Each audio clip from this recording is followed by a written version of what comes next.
శాంతి,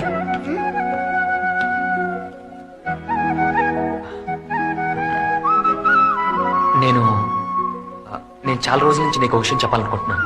చెప్పండి. మనిద్దరం ఒకే ఇంట్లో ఉండటం గురించి నలుగురు 4 రకాలుగా అనుకుంటున్నారు. అందుకని నేను నిన్ను పెళ్లి చేసుకోవాలనుకుంటున్నాను.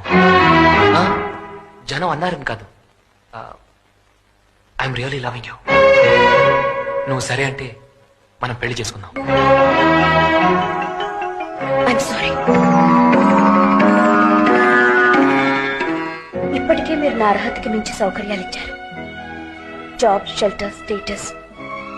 మీ మంచితనాన్ని అవకాశంగా తీసుకుని మిమ్మల్ని ఉపయోగించుకుంటాననే చెడ్డ పేరు నాకొద్దు.